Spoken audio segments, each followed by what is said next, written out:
बिस्मिल्लाह औज़ुबिल्लाहि मिनश्शैतानिर्रजीम बिस्मिल्लाहिर्रहमानिर्रहीम। अस्सलाम वालेकुम रहमतुल्लाहि बरकातहू। मैं सूरा बकरा का 1 से लेके 5 तक का मैं बयान करूँगी। थोड़ा सा मैं बयान की थी, पूरा नहीं की थी, तो उसका मैं इंशाल्लाह पूरा करूँगी। ठीक ना, आज मैं पूरा करूँगी। आगे बढ़ते हैं। अल्लाह पाक फरमाते हैं ज़ालिकल किताबु हुदल लिल मुत्तकीन।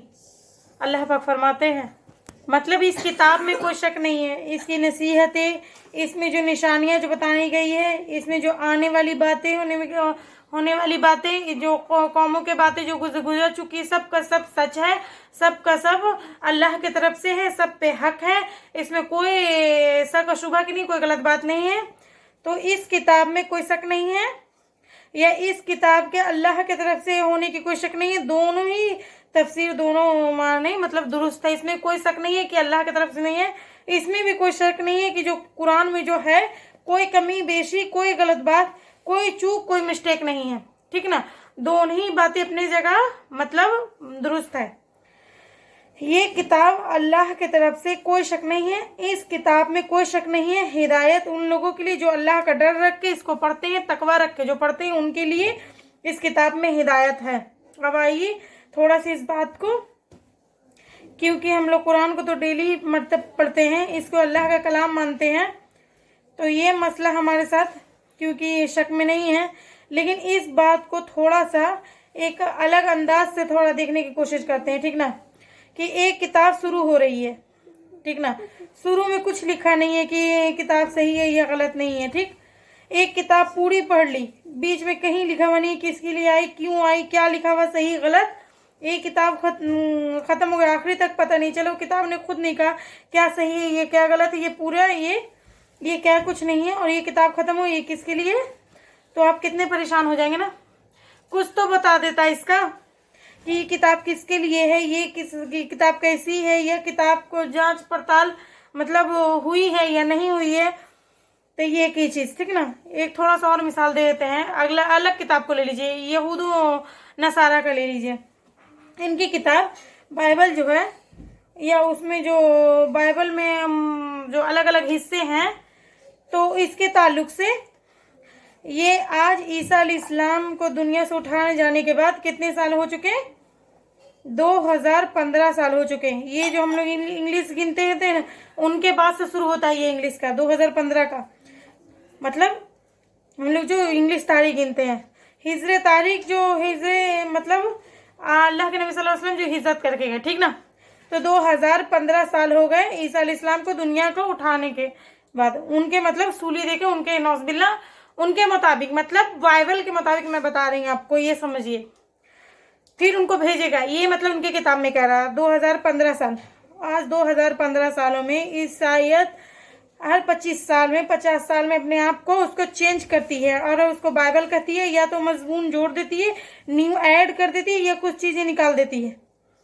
इजिप्ट में, मिस्र के अंदर मैं कुछ का एक वाकया यूँ हुआ कि एक शख्स एक इलाके में, उसका एक ऐसा दावा था कि मिट्टी में खाद जो ज़्यादा होती है वो अपने खेतों में डालते, वो खोदने लगा, उसे एक कब्र नज़र आई। ठीक ना, मतलब कब्र नहीं थी, एक मतलब एक गुफा थी जिसमें मतलब अंदर में था इंसान, मतलब मरे हुआ इंसान, एक उसके अंदर हंडा था। मतलब उसके पास 50 या 25 किताबें निकली। उसके किताब का क्या नाम निकला, उस इलाके का नाग हम्मानी।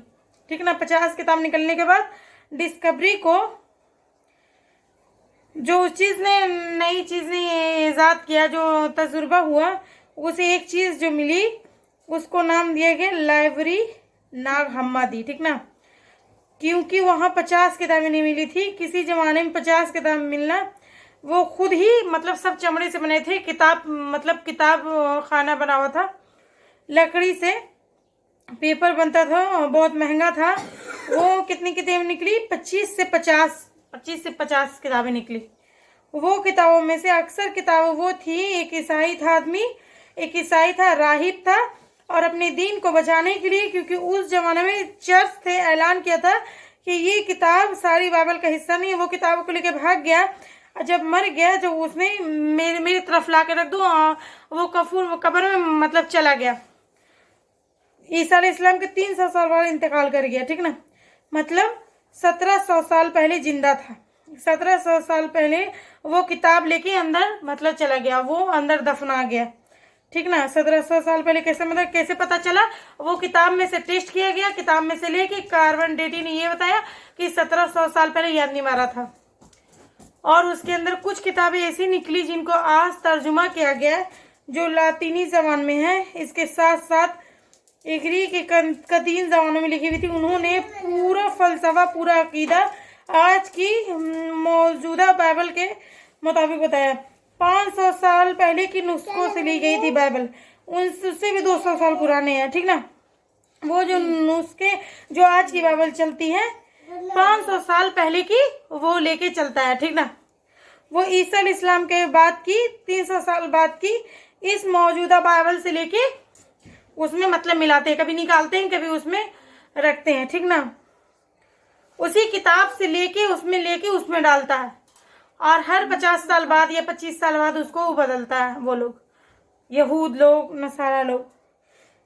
यहूद को अगर ले लिए तो 3.5 साल यहूद अपने परेशान अपनी किताब के लिए। अल्लाह का कलाम है, अल्लाह का कलाम है, अल्लाह का कलाम नहीं है, वो लोग मतलब परेशान है।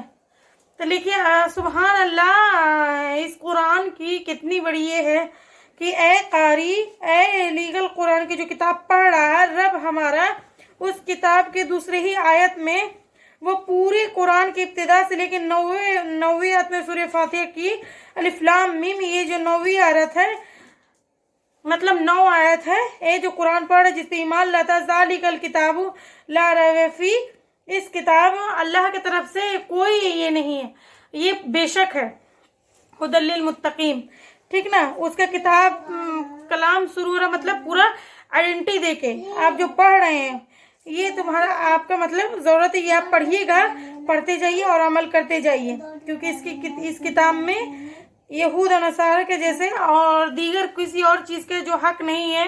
तुमको अपनी किताब में तहकीक नहीं करना, ईजाद नहीं करना, तुमको ढूंढ कर निकालना नहीं है, तुम्हारे रब ने इसका हिफाजत का जिम्मा ले लिया। आप जो आप कलाम पढ़ रहे हैं उसको पढ़ते जाइए, अमल करते जाइए, ठीक है। हुदल लिल मुत्तकीन, ये हिदायत मुत्तकीन के लिए। वैसे कुरान सारी इंसानियत के लिए हिदायत है, ठीक ना। माना ये है कि जो तकवा इख्तियार करके जो इसको पढ़ेगा, ये समझ के पढ़ेगा ये जो अल्लाह का कलाम है, उसके लिए फजाइल है, ठीक ना। अगर कोई गैर मुस्लिम यूं ही पढ़ता रहेगा तो शायद उसको हिदायत नहीं ले, या ईमान रखे, या बिलीव रखे, यकीन रखे कि ये कायनात का मतलब जो सृष्टि है, जो क्रिएटर है, मतलब कि गॉड है, जो अल्लाह की तरफ से है। अगर वो ईमान रख के पढ़े, तकवा रख के पढ़े, तो तकवा दिल की कैफियत है, तो फिर वो इस किताब को मान लेगा और हक की तरफ आएगा, और इस किताब से उसको हिदायत मिल जाएगी। हिदायत हुदा से लफ्ज आती, मतलब सीधा लफ्ज, मतलब मुस्तकीम, मतलब सीधा रास्ता, सीधे रास्ते पे आ जाएगा। जो डर कर पढ़े, तकवा रख के पढ़े, हिदायत की तरफ पढ़े, हक को जानने की नीयत से पढ़े, तो ये किताब उसके लिए क्या बन जाएगी? हिदायत के लिए बनेगा। हुदल लिल मुत्तकीन, मतलब सारी दुनिया के लिए है। जो हासिल वो करेगा जो तकवा रख के पढ़ेगा। किताब किसके लिए? जो तकवा इख्तियार करेगा।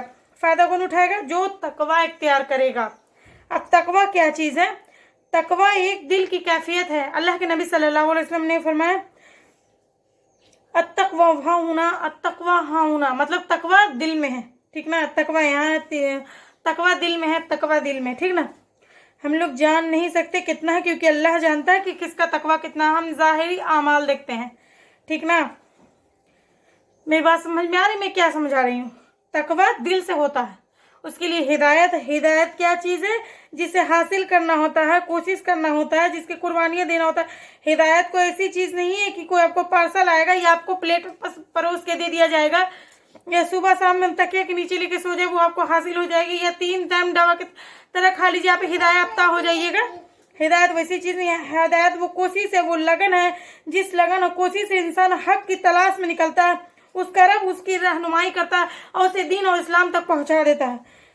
जैसे हक की तलाश में फारस से लिखने, जैसे सलमान फारसी रजी अल्लाह अन्हा थे, ठीक ना, तो उसके फारस से निकले, आग परस्ती करते थे आप, आग परस्ती को छोड़ा, यहूदी इख्तियार की, यहूदी भी हक नहीं दिया, ईसाई बने, इस उनको पता चला, दौड़े दौड़े आए, एक नबी की तलाश में निकले, अपने इस्लाम कबूल किए। ये है हिदायत।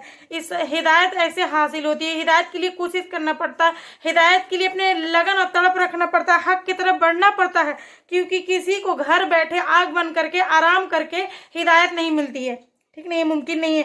प्लेट में बस परोसा हुआ नहीं मिलता है। अगर कोई मुसलमान ये कहे कि मुझे हिदायत नहीं मिली, बोलते हैं ना कुरान पढ़ी हिदायत नहीं मिली, नमाज नहीं पढ़ी हिदायत नहीं मिली, बहुत अफसोस की बात है कि अल्लाह ने तुम्हें एक माँ के ऐसे पेट किया, मतलब ऐसी माँ से पैदा किया, ऐसे बाप से पैदा किया जो मुसलमान है। हाँ, तुम ये कह सकते कि मुझे तौफीक नहीं मिली।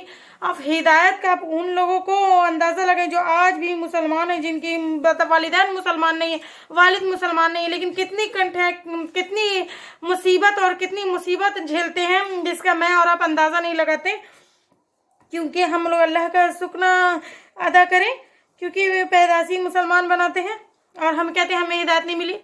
और ये बात हम आपको गारंटी के साथ देते हैं कि मतलब कि गैर मुस्लिम रहते हैं, बाद में जो अगर इस्लाम कबूल करते हैं वो ज़्यादा तकवा अख्तियार करते हैं, क्योंकि देखने से पता चलता है थोड़ा कि इनमें कितना क्या है, उनमें ज़्यादा ये चीज़ कैफियत रहता है। वो नमाज के लिए एकदम टाइमली जाएंगे, क्योंकि ये चीज़ हमने गौर किया है। और बहुत ऐसा चीज़ ना कि वो तकवा इख्तियार करते, क्योंकि न्यू वो बनते हैं ना, वो मतलब गैर चीज़ को छोड़ के आते हैं इस्लाम की तरफ। इसीलिए हमने देखा ना, हम लोग के मतलब थे तो इसलिए पता चला। कोई मतलब हिदायत के लिए कोशिश करना होगा, मेहनत करना होगा। मतलब ऐसी नहीं, तकवा वाले के लिए जो अपने दिल की दुनिया बदल लेते हैं, जो हक की तलाश में निकल जाते हैं, तो उनके लिए अल्लाह ताला हिदायत मतलब रास्ता खोल देते हैं।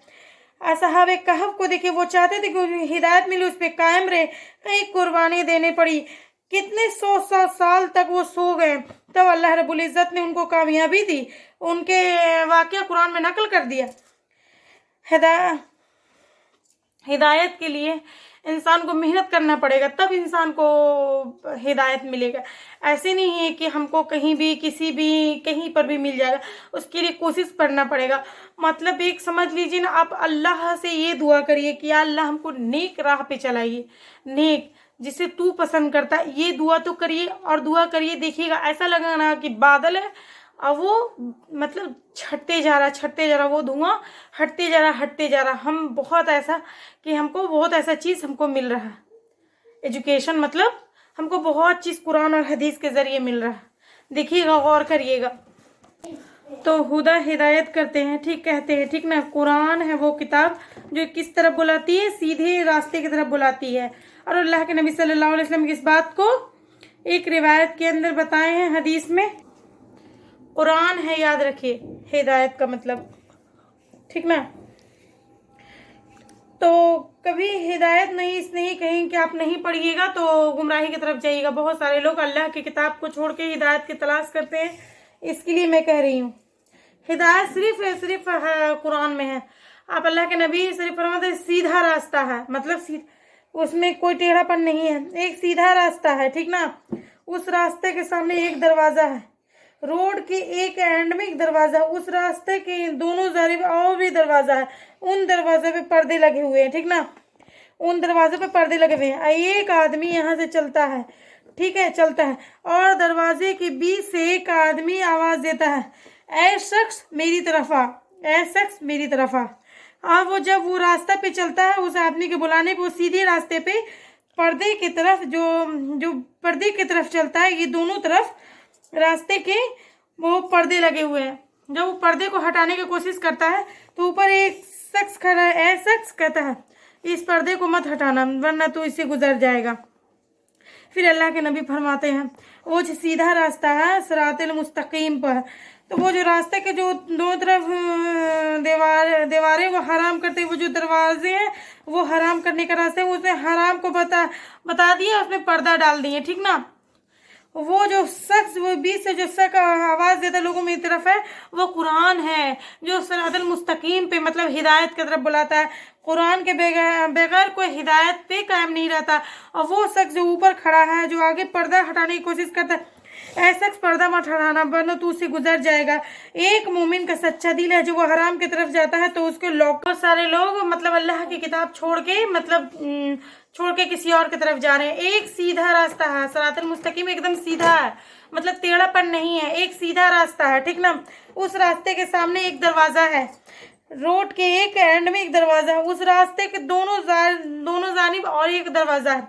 उन दरवाजों पे पर्दे लगे हुए हैं, ठीक ना, उन दरवाजों पे पर्दे लगे हैं। एक आदमी यहाँ से चलता है, ठीक है, और दरवाजे के बीच से एक आदमी आवाज देता है और कहता है, ऐ शख्स मेरी तरफ आ, ऐ शख्स मेरी तरफ आ, ठीक ना। जब वो रास्ते पे चलता है तो आदमी को बुलाने पे तो सीधे रास्ते पे पर्दे की तरफ, जो दरवाजे की तरफ है ना, बीच में, ये दोनों तरफ बीच में, रास्ते के बीच में, दरवाजे के बीच में पर्दे लगे हुए। जब वो पर्दे के हटाने की कोशिश करता है तो ऊपर एक शख्स खड़ा है, ऐ शख्स इस पर्दे को मत हटाना वरना तू इससे गुजर जाएगा। फिर अल्लाह के नबी सल्लल्लाहु अलैहि वसल्लम फरमाते हैं, वो जो सीधा रास्ता है वो सिरातल मुस्तकीम है, ठीक है ना। वो रास्ते के जो दोनों तरफ है, जो रास्ते के वो अल्लाह के हराम का है, वो जो हराम करने का वो दरवाजे, वो हराम को बता दिया, वो पर्दा डाल दिया उस पे, उसको बता दिया वो गुरमत वाली चीज़ है। वो जो बीच से आवाज़ देता है लोगों मेरी तरफ आओ, वो कुरान है, सिरातल मुस्तकीम के मतलब हिदायत की तरफ बुलाता है। कुरान के बगैर कोई हिदायत पे कायम नहीं रहता। अगर वो शख्स, वो जो ऊपर खड़ा है, जो आदमी पर्दा हटाने की कोशिश करता है, ऐसा शख्स पर्दा मत हटाना तो उसे गुजर जाएगा। वो एक मोमिन का सच्चा दिल है, जो वो हराम की तरफ जाता है तो उसको नॉक करता है, समझ लीजिए, सोच लीजिए फिर एक बार। होता है ना, ये होता है, जब आप गलत चीज़ की तरफ जाएंगे एक पल के लिए खौफ होगा, एकदम धक से धक धक करता है। गौर करिएगा, ये चीज़ मोमिन का दिल भी गवाही देता है ये गलत चीज़ है। तो सिरातल मुस्तकीम पे कौन चीज़ हमें कायम रखेगी, कौन सी किताब हमें इस पे कायम रखेगी, कुरान।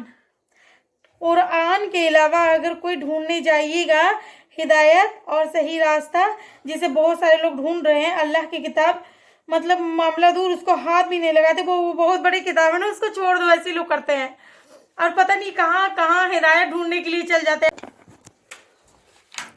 ज़ालिकल किताब ला रैब फीह हुदल लिल मुत्तकीन, ठीक ना, ये है।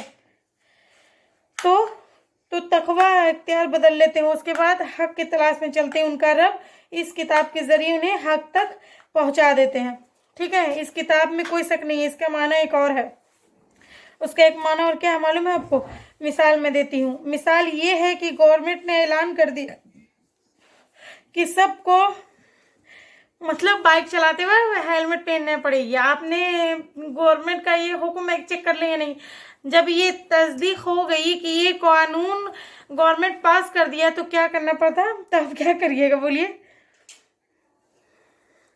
किसी ने आप जांचिएगा उसको और फिर गवर्नमेंट से पता करिएगा कि हाँ ये कानून पास हो चुका है, तो क्या करिएगा, बगैर हेलमेट के गाड़ी चलाइएगा, क्या करिएगा बोलिए, जाइएगा तो उसी तरीके का अगर हमारा ईमान है कुरान पे, तो हमारा यकीदा है, तो क्या करेंगे, तो अगर बीमार हो गए तो पढ़ पढ़ के दम कर लेंगे या घोल के पी लेंगे, कुछ तो कर लेंगे, है ना, उठा के लगा लेंगे, ऐसा बस हो गया ये है। या कोई लड़ाई झगड़ा हो तो उस पर कसम खाएंगे, होता है नहीं, तो झगड़े होते तो कुरान ही की कसम लाते, इसी की कसम खाया जाता है ना।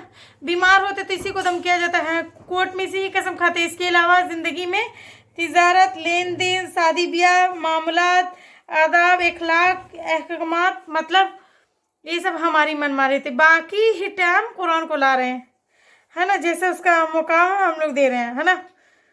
जब हमको ये बात पता चल गई कि ये किताब अल्लाह की तरफ से है, जब ये मिसाल मेरे एक कानून आपको पता चल गया, वो हुकूमत की तरफ से, क्या करते हैं हम लोग, कर लेते हैं ना कि नहीं हमें पैसा लगेगा या हमें जेल मिल जाएगा, ये पुलिस पकड़ के लेके जाएगा, रहता ना, खौफ रहता है। लेकिन इसका खौफ नहीं रहता कि वहाँ अल्लाह पाक सजा देंगे। कमाल है, ये किताब अल्लाह की तरफ से, कोई डाउट नहीं है, कोई शको शुबा नहीं है। क्या करना, हमको पढ़ना है और पढ़ना है, लोगों को सिखाना और पढ़ाना है, ठीक ना। हुदल लिल मुत्तकीन मतलब हिदायत वाला किताब है ये, ठीक ना। हिदायत का ये किताब है। हम ही लोग में से कुछ लोग हैं जो इस कुरान से दूर रखना चाहते हैं, ठीक ना। कोई ऐसे है, अगर कोई टीचर हैं या कोई रिलेशन में है या कुछ भी है, तो क्या करते हैं, सबसे पहले क्या करते हैं ना, सबसे पहले सोचते हैं ना कि नहीं इसको इस चीज से पहले हटाओ। क्या सोचते हैं वो लोग अपने आप को पता नहीं। क्या सोचते हैं कि नहीं इस अगर ये कुरान पढ़ रही है या पढ़ रहा है या हिदायत ले रही है तो क्या उन लोग को क्या होता है अल्लाह ही को मालूम। क्या होता है उनको, क्या तकलीफ होता है इस चीज़ से, क्या होता है। अपने ही लोग, ज़्यादा दूसरे इधर उधर नहीं जा रहे हैं कि गैर मुस्लिम हो या कोई हो वो लोग कर रहे हैं। ये अपने लोग ऐसा काम करते हैं, रोकते हैं कि नहीं है ये, नहीं इतना समझो, नहीं इतना पढ़ो, नहीं इतना ये करो, हो गया बस। इसके लिए किताब है, इसके लिए किताब है। कुरान मतलब एक मिसाल समझ लीजिए कि कुरान है, बस बच्ची को कुरान पढ़ा दो, कुरान पढ़ा के हटा दो उसको, नहीं कुछ करवाओ, बस ऐसे ही रखो। बस कुरान पढ़ा दी ना, बस हो गया, इसका कहानी ख़त्म। बस पढ़ ली ना, मतलब क्या बोला जाता है, रट्टू तोता की तरह, या थोड़ा सा पढ़ ली, पढ़ने के बाद उसको कभी खोल के नहीं देखना, बस लग जाना दूसरी दुनिया में, लग जाना कुरान से दूर। और जिस लड़की को आप हिसाब से, पर्दे से दूर कर दीजिएगा या लड़की को कुरान से दूर कर दीजिएगा, तो वो लड़की, मैं 100% कहती हूँ कि वो हिदायत से दूर हो जाएगी, वो बिगड़ जाएगी। और यही है क्या, आजकल की लड़कियों को देख लीजिए, कुरान से दूर है तो तकवा से दूर है।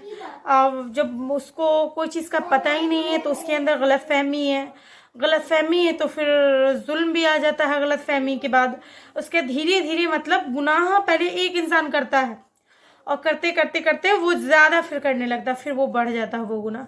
उसी तरीका का होता है। अगर एक लड़की है या एक लेडी है, अगर वो कुरान है तो वो कुरान पढ़ रही है, तर्जुमा के साथ समझ रही है, तो उससे क्या होगा ना कि उसे ना बादल की तरह उसको छट्टा मतलब नजर आएगा। जैसे जैसे पढ़ेगी उसको समझ में आएगा, अल्लाह पाक ये फरमाए हैं, अल्लाह पाक ये बताए हैं, अल्लाह पाक ये समझाए हैं, अल्लाह के नबी के साथ ऐसा हुआ, ऐसा हुआ, वैसा। पढ़ने से ना जानकारी, एजुकेशन होता है।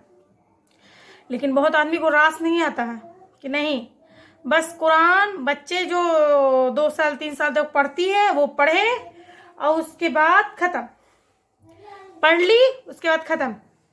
उसके बाद कुरान नहीं पढ़ना है। कुरान को बस खाली अगर कोई ख़त्म हुआ तो उसमें पढ़ दो, पहले तो रोने धोने में लगाओ, उसके बाद फिर इसमें लगाओ, क्या बोला था, बाद में मदरसे के बच्चे को बुलाओ, कुरान पढ़ा दो, ये करा दो, वो करा दो, बस वही के लिए, सवाब के लिए या कसम उठाने के लिए, बोला ना अभी, कसम उठाने के लिए। बस आजकल के लोग ऐसा बना दिए हैं किताब को।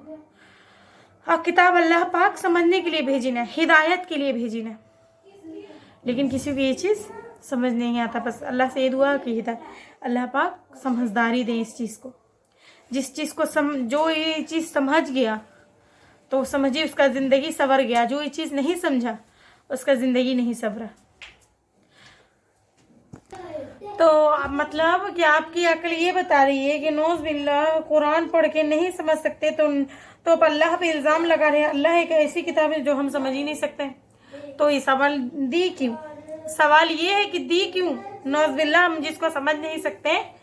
अल्लाह के नबी सल्लल्लाहु अलैहि वसल्लम के ज़माने में अरब जाहिल थे, गवार थे, बच्चे को जिंदा दफन कर दिया करते थे। अपने किसी शख्स की इंतकाल के बाद उनकी बीवियों को निकाह उनके बेटों से कर दिया जाता था ताकि विरासत जाए नहीं। सौतेली माँ का निकाह सौतेले बच्चे से की जाती ताकि विरासत जाए नहीं। हलाल हराम की कोई चीज़ नहीं थी। औरत को इस्तेमाल करने के बाद समझा जाता था। उसमें एक नबी आया और उसके बाद उन पे कुरान उतरा, उनकी ज़िंदगी बदल गई। वो जट और जंगली जाहिल थे, वो लोग नहीं समझ सकते। वो लोग समझ गए, हम लोग नहीं समझ सकते ना, है ना। एक मतलब गैर मुस्लिम है, वो अगर वो मतलब उसको कहीं से पता चला, उसको अल्लाह पाक हिदायत दे दी है तो हिदायत याफ्ता हो गया, तो वो एकदम कट्टर हो जाता है, मतलब कि एकदम पक्का वाला मुसलमान हो जाता है। कहने का मतलब कि उसको हिदायत उसके दिल में रहता है, ठीक है ना। मेरा कहने का मतलब उसका हिदायत उसके दिल में रहता है। हम तो अभी यही बात समझा रहे हैं आपको, हिदायत उसके दिल में रहता है। तो उसी तरह एक हम लोग का है, हम लोग का क्या है, हम लोग मुसलमान हैं, हम लोग मुसलमान माँ के पेट से पैदा हुए हैं, और हमारे फादर मतलब हमारे अब्बू या अब्बा बोलिए जो बोलिए, वो भी मुसलमान है। हम लोग का क्या है, बस बच्चा कुरान दे दिया हाथ में, थोड़े से पढ़ा दो जी, क्या आजकल का चल रहा है ना। हाँ, बच्चे को अगर हिफ्स कराएं या बच्चे अगर पढ़ें तो बच्चे की से आमदनी नहीं रहेगी, डायरेक्ट ये ले लिए। और यहाँ ना तो बच्चा अगर आपका पढ़ा, दोनों चीज मेंटेनेंस करके चलिएगा तो आपका बच्चा पागल हो जाएगा। ऐसे होता है, ये हो रहा है, ठीक है ना। अगर मान लीजिए कि एक गैर मुस्लिम है, वो कुरान पढ़ के वो एकदम कट्टर मुसलमान हो जाते हैं ना, तो वो अगर गुमराही बढ़ती तो वो कट्टर यहूदी हो जाता है ना। तो उसकी गुमराही बढ़ जाती है, ठीक है। अगर बढ़ जाती है, अगर हम लोग इस्लाम से बाहर जा रहे हैं, है ना, और वो कट्टर यहूदी इस्लाम में आ गया, और हम लोग मुसलमान हो के इस्लाम से बाहर हो जा रहे हैं, है ना, ठीक है ना, ठीक है ना। अल्लाह गुमराह नहीं करता, आयत का ये हिस्सा है कि जिसका मतलब अल्लाह कभी गुमराह नहीं करते, ये आप सुने होंगे।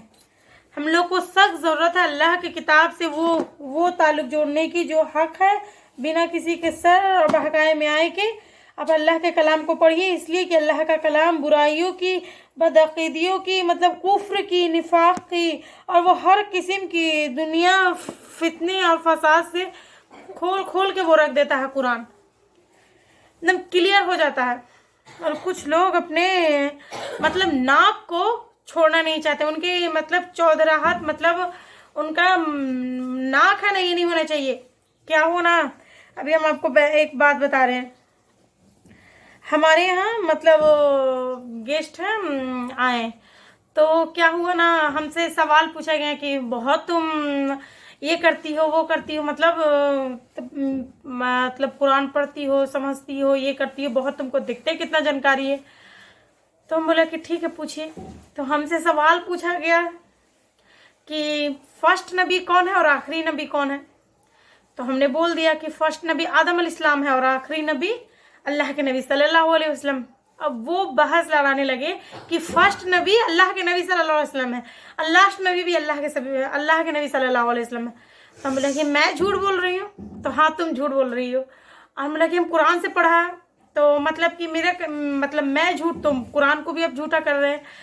तो वो उन्होंने ना गूगल पे सर्च किया, यूट्यूब पे सर्च किया, वो सब जगह वो लोग मतलब सर्च कर करके वो देख रहे थे, हर जगह सर्च किए, लेकिन जो सच्चाई था वो सच्चाई वाजिब रहा।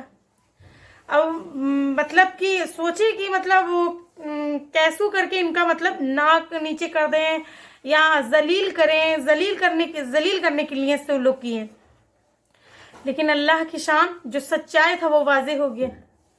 लेकिन फिर जैसे सच्चाई उनको पता चली तो वो खामोश हो गए, लेकिन फिर भी अपना नाक ऊंचा रखने के लिए किसी और चीज पे वो लोग दबाने लगे, किसी और चीज पे करने लगे कि ऐसे में ऐसे हमला जाए दो बरहन। चलिए आते हैं इस आयत पे, जिस टॉपिक पे मैं आपको बयान कर रही थी। कुछ लोग खड़े हो जाते हैं उठ के, मतलब उनका कुरान पढ़ने से कुछ ये बुरा हो जाता है। हमको मतलब कि ये कहने से पहले बार बार सोचना चाहिए कि मैं क्या कह रहा हूँ। जिस किताब की 9वीं आयत कह रही हुदल्लिल मुत्तकीन, सूरह फातिहा के साथ आयत है, सूरह बकरा की मतलब स्टार्ट होगी हुदल्लिल मुत्तकीन। लोग कह रहे हैं कि इस पढ़ने से गुमराह होते हैं, ठीक ना। उसको पढ़ के समझना चाहिए। क्या कोई कुरान पढ़ने से कोई गुमराह होगा? कोई ऐसा बेवकूफ अहमक कोई नहीं होगा, समझे। तो नेट पे हर चीज मौजूद है, आप हर चीज सर्च कर सकते हैं, कोई भी इंसान। सीधे रास्ते चलने वाले के लिए ये कुरान है, हिदायत है। अब आइए, वो लोग जो मुत्तकी हैं, जो तकवे वाले हैं, उनकी सिफत क्या है, वो क्या करैक्टर से वो जिनको उनका रब उनकी हिदायत देते हैं। वो पहली सिफत ये अल्लज़ीना युमिनूना, आइए जानते हैं। अल्लज़ीना युमिनूना विमा उनजिला वमा उनजिला इलैका व मिम्मा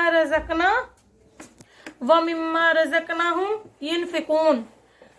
तो ये बताते हैं वो ईमान लाते हैं गैब पर, ठीक ना, वो नमाज कायम करते हैं, ठीक ना, जो अल्लाह ने अता किया उन नेमतों को, उस रिज़्क़ को, पैसे को, उस माल दौलत को अल्लाह के राह में, मतलब आयत नंबर 3 के अंदर बताई जा रही है वो हिदायत याफ्ता के लिए।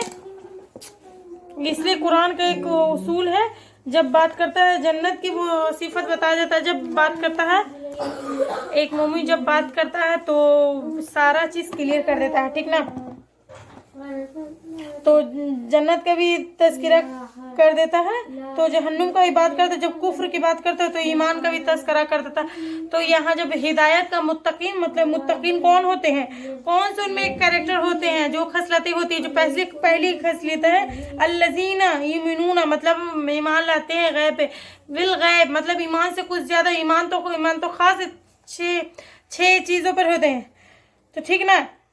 ईमान अल्लाह पर, फरिश्तों पर, किताबों पर और नबियों पर और आखिरत के दिन पर और इस पे तकवा पर, मतलब ईमान उससे ज्यादा। ईमान बिल गैब मतलब अल्लाह पे ईमान, फरिश्तों पे ईमान, नबियों पर ईमान, किताबों पर ईमान, क्योंकि गैब का मतलब है जो वो चीज़ों जिनको हम देख नहीं सकते, वो हिस्स एहसास नहीं कर सकते, ना आँख देख सकते, ना कान समझ सकते, वो हाथ उसे छूने से मतलब नहीं कर सकती है। लेकिन साइंस ऊंची चीज़ है जिसको हम समझ नहीं सकते, देख नहीं सकते, छू नहीं सकते हैं, याद रखिएगा इस चीज़ को। गैब पे ईमान लाना ये बहुत ज़रूरी ईमान का पार्ट है। तो यहाँ पे अल्लाह पे ईमान, फरिश्तों पे ईमान, किताबों पे ईमान, रसूलों पे ईमान, वो कौमों के वाक़या जो अल्लाह ने बयान किए उन पे ईमान, जो हालात जिन्होंने अल्लाह ने क़यामत से पहले मतलब बयान किए, जो अल्लाह पर किताब ने पढ़े, वो जो अल्लाह के नबी सल्लल्लाहु अलैहि वसल्लम की जो हदीस आई, जीनों पे ईमान जिसको हम देख नहीं सकते, सेंस नहीं कर सकते, छू नहीं सकते, ये सारी चीज़ इसमें है शामिल, ठीक ना। ये कुछ लोग ये कह सकते हैं ईमान बिल गैब, ये तो अंधविश्वास है, कहेंगे ना कुछ लोग, देख नहीं सकते, छू नहीं सकते, ये अंधविश्वास नहीं होता, समझते मतलब ब्लाइंड फेक, मतलब ये अंधविश्वास नहीं है, ठीक ना। बहुत सारी चीज़ दुनिया में ऐसी चीज़ है जो डायरेक्ट ही नहीं समझ सकती है, उसकी सिम्टम्स से उसको समझा जा सकता है, मतलब आस पास की चीज़ से उसको समझा जा सकता है। समझिए इस बात को। जैसे आप सफ़र के लिए निकले, आप किसी जगह पे जाके रुके, जहाँ खाने के लिए रुके वहाँ पे पहले से कुछ बर्तन पड़े हुए, तो ठीक ना, कुछ चीज़ें तो मतलब कुछ पड़े हुए हैं, एक आग जो किसी मतलब आप क्या समझिएगा उससे। इससे पहले यहाँ किसी ने पुलाव डाला था और उसने कुछ खाया था या बनाया था, यही ना कीजिएगा। तो आपको कैसे पता चलेगा कि पहले कुछ है, तो पता चलेगा इससे, किस चीज़ से, किताब से आपको पता चलेगा, किताब से, वो चीज़ों से, जो चीज़ों के आपने देख रहे वो अलामत ने बता गया, अलामतों ने बता दिया कोई आया था, ठीक ना। तो ऐसी बहुत सारी चीज़ दुनिया में है कि अलामतें बता देती है कि ये चीज़ है, ये चीज़ को आप देख नहीं सकते, वो अंधविश्वास नहीं है, वो ब्लाइंड फेक नहीं है, उससे रिलेटिव चीज़ होती है, ठीक ना। मिसाल के तौर पर कायनात वजूद में है, ठीक ना, तो इसका कोई बनाने वाला है, तभी तो कायनात वजूद में है, चलती है, तो हर बनाओ है, मतलब इसको कोई बनाने वाला है, इसका कोई मालिक है। अगर कोई इसी तरह कायनात है, चंद परिंद है, तो सब कुछ निज़ाम सिस्टम चलता है, इसमें कोई ना कोई बनाने वाला और मौजूद है। तो अलामतों से हम लोग पहचानते हैं।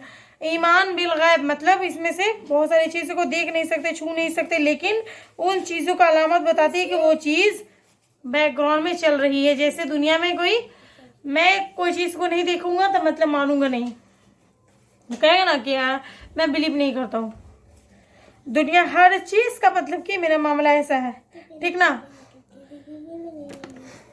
अलामतें कभी कदार बाकी मतलब मानते हैं, ये हम लोग कहते हैं कि अपने नबी को भेजते हैं, वो नबी हमें गैब की बातें बताते हैं, जो चीज़ को हम कभी देख और समझ नहीं सकते, लेकिन वो नबी सच्चा होता है जब हम तस्दीक उनकी कर लेते हैं, उनकी हर बात पे लाए ईमान लाते हैं, ठीक ना। ये होता है मोमिन, ठीक ना।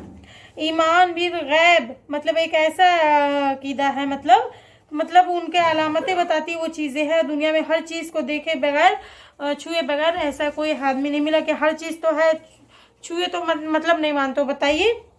तो अपने गाड़ी को भी चेक किया, मतलब हर चीज़ है, ठीक ना।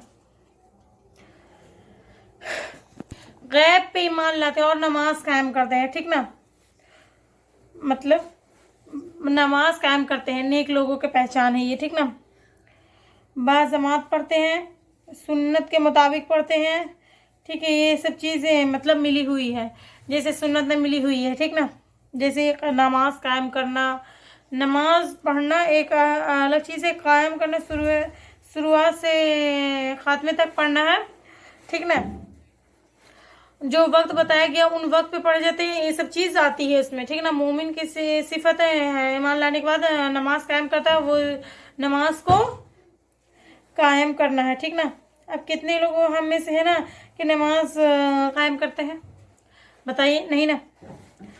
तो 5 से मतलब कि अगर उसके जैसे उसका हक है ना, तो मतलब कि जितने मुसलमान हैं क्या करते हैं ना, क्या करते हैं कि मतलब कि नमाज पढ़ रहे, नमाज पढ़ते पढ़ते वो छोड़ देते हैं, ठीक ना। होता है ना, ईमान के बाद दूसरा काम क्या करते हैं, नमाज पढ़ते हैं। ये बहुत अजीम इबादत है, इतना अजीम इबादत है। सारा इबादत का ताल्लुक मतलब चांद से है, वो चांद से उसकी गिनती होती है। और नमाज एक ऐसी इबादत है जिसका हिसाब सूरज से होता है। सारी इबादतें भेजी, तौहीद जमीन पे आई, रोज़ा जमीन पे आया, हज जमीन पे, नमाज बुला कर दी गई। अल्लाह पाक नमाज अल्लाह के नबी सल्लल्लाहु अलैहि वसल्लम को बुला के दिया गया, ठीक ना। तो मेरा यही कहने का मतलब था। सूरज निकलने से पहले नमाज कायम करना, सूरज ढलने के बाद मतलब नमाज कायम करना, मतलब ये बहुत अजीम इबादत है, मतलब और सबसे अफजल जिसको बोला जाता है, सबसे बड़ी फजीलत जिसको बोले, सारी इबादत भेजी गई, ये वाहिद इबादत है जिसको बुला कर दी गई, ठीक ना।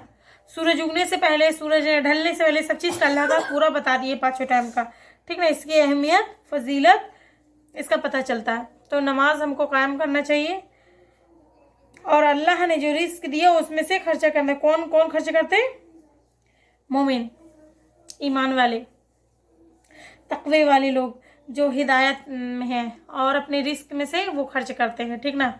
ये है, रिस्क में से खर्च करते हैं, इसमें से ज़कात भी आ गया, नफली सदक़ात भी आ गया, तमाम किस्म का मैं बयान कर रही हूँ मैं, ठीक ना। तमाम चीज़ में आ गया इसमें, जो भी अल्लाह देगा उसमें से खर्च करेंगे। रुपये और पैसे का चलन है तो रुपये और पैसे को खर्च करना चाहिए। जो कुछ नहीं अल्लाह पाक ज़मीन और दौलत जो के हैं उनके, जो चीज़ अल्लाह पाक दी उस चीज़ को खर्च करना है, ठीक ना। तो जो कुछ अल्लाह ने दिया आपको उसमें से क्या कीजिए, खर्च कीजिए, तभी आप मुत्तकी रखिएगा, मुमिन रहिएगा, हिदायत याफ्ता रहेंगे। क्योंकि खर्च करना इंसान में अच्छी सिफत डालता है। एक अच्छी इंसान मतलब बयान करते वो एक मोमिन आज खर्च करना छोड़कर जो ईमान वाला होना दावा करते हैं, वो दूसरे की ज़मीन, दौलत, जायदाद, माल, रुपया वो उसको हड़प रहे हैं। ये मोमिन देने वाला है, और वहाँ लूट और खसोट रहे हैं, और फिर ईमान वाले बन रहे हैं, फिर तकवे वाले बन रहे हैं ना। ऐसा है ना हम लोग का। जो आदमी सदका खैरात का आदमी है, जो दूसरे का कुछ ले सकता है, नहीं ना ले सकता। तो देने वाली सिफत आ जाए तो बहुत सारी सिफात बुराई में निकल जाए। चोरी चकारी करने वाला ईमान वाला कैसे होगा, देने वाला ईमान वाला है। जो अल्लाह ने उसे दिया वो खर्च कर रहा है, जो कुछ अल्लाह ने दिया उसे खर्च वो कर रहा है, ठीक ना। तो इसी तरह है। तो एक मोमिन यही होता है कि अल्लाह पाक उसे जो अता किए उसमें से वो खर्च किया, ठीक ना। उसमें से खर्च करना उस पर वाजिब हो जाता है। एक मोमिन का ये सिफात है। तो इस बात को समझिए, मेरी बात को समझने का कोशिश कीजिए, ठीक ना। तो इसी तरह और एक और वाक़या है